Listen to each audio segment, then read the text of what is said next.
Praktikum Biokimia 2 uji bahan pengawet makanan, boraks, dan formalin oleh kelompok 1A. Assalamualaikum warahmatullahi wabarakatuh. Perkenalkan, kami dari kelompok 1 yang beranggotakan saya Nabila Muazzara dengan NIM 17. Saya Atika Fitia dengan NIM 35. Saya Amanda Ratu Mutiara dengan NIM 19. Saya Anjar Apriska dengan NIM 47. Saya Firmalia Handayani dengan NIM 09. Jadi di sini kami akan membahas FKM Praktikum Biokimia 2. Baiklah, selamat menyaksikan. Bahan tambahan pangan seperti pengawet dan pewarna memiliki peran penting dalam menjaga kualitas makanan, tetapi beberapa di antaranya berbahaya bagi kesehatan. Formalin dan boraks dilarang dalam pangan karena dapat menyebabkan iritasi, gangguan organ, bahkan kanker jika dikonsumsi dalam jangka panjang.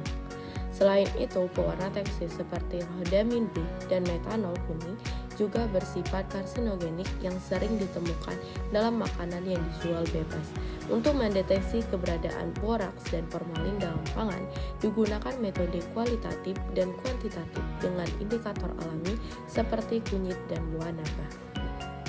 Indikator kunyit akan berubah warna dari kuning menjadi merah orange jika bereaksi dengan borak. Sedangkan ekstrak buah naga yang mengandung antosianin dapat berubah warna pada saat berinteraksi dengan formalin, bergantung dengan tingkat keasaman dari larutan. Metode ini memudahkan untuk identifikasi awal sebelum dilakukan analisis lebih lanjut menggunakan metode kuantitatif seperti titrasi volumetrik guna menentukan kadar senyawa berbahaya dalam makanan. Alat yang digunakan yaitu 1 gelas beker, 2 pipet tetes, 3 alu, 4 neraca analitik, 5 kaca arloji, 6 spatula, 7 mikroplate. Sedangkan bahan yang digunakan yaitu 1 sosis, 2 bakso, 3 kue tiaw, 4 cilok, 5 dawet, 6 indikator buah naga, 7 indikator kunyit. Prosedur percobaan. Berikut adalah contoh salah satu rancangan untuk pengujian formalin. 1. Timbang sampel seberat 5 gram. 2. Sampel dimortir hingga halus. 3. Kemudian ditambahkan sedikit air. 4. Masukkan sampel pada tempat pengujian.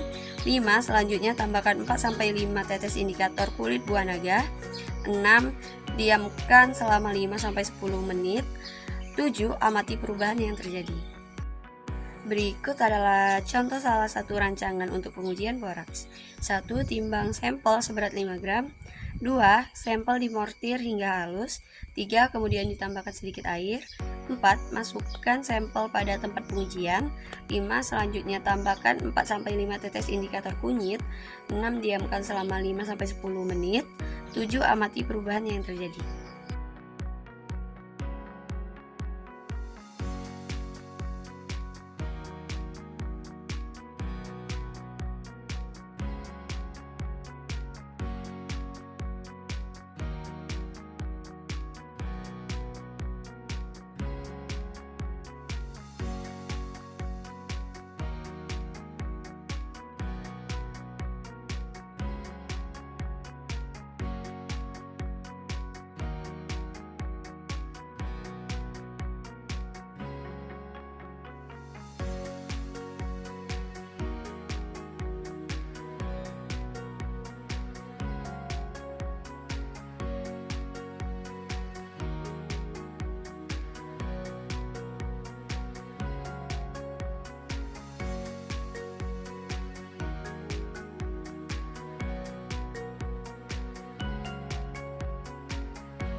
Tabel hasil pengamatan. Yang pertama itu ada hasil uji formalin.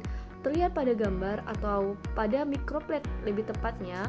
Untuk hasil uji formalin itu ditunjukkan pada sampel nomor 1 sampai nomor 5. Di mana pada hasil pengamatannya sendiri, untuk sampel yang pertama yaitu bakso itu tidak mengandung formalin.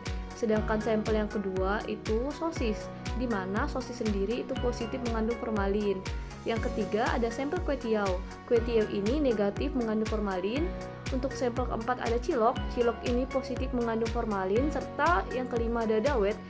di mana dawet ini juga positif mengandung formalin. Untuk hasil uji yang kedua yaitu hasil uji borak.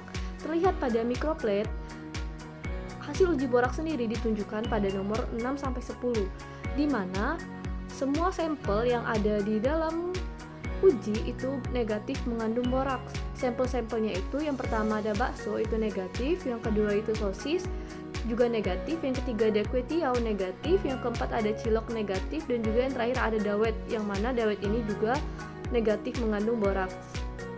Pembahasan pada praktikum kali ini bertujuan untuk menguji keberadaan bahan pengawet makanan yaitu boraks dan formalin menggunakan indikator alami. Yang pertama ada uji formalin yang menggunakan indikator dari buah naga. Sementara untuk uji boraks menggunakan kunyit. Air di sini digunakan sebagai kontrol negatif untuk membandingkan reaksi terhadap larutan yang mengandung bahan pengawet. Nah, sampel yang diuji ini meliputi bakso fiesta, sosis so nice, kue tiaw, cilok, dan dawet. Hasil uji formalin ini menunjukkan bahwa sosis so nice, cilok, dan dawet itu positif mengandung formalin yang ditandai dengan adanya perubahan warna pada indikator buah naga. Nah, sedangkan pada bakso fiesta dan kue tiaw ini tidak menunjukkan adanya formalin. Pada uji boraks, kunyit digunakan sebagai indikator karena mengandung kurkumin yang dapat bereaksi dengan boraks dan menghasilkan perubahan warna dari kuning menjadi jingga. Nah, reaksi ini terjadi akibat adanya interaksi antara kurkumin dan ion boraks yang mengubah struktur molekulnya. Namun, pada hasil praktikum kali ini itu menunjukkan bahwa tidak ada sampel yang mengandung boraks karena tidak terjadi perubahan warna pada indikator kunyit sebelum dan sesudah diteteskan ke sampel.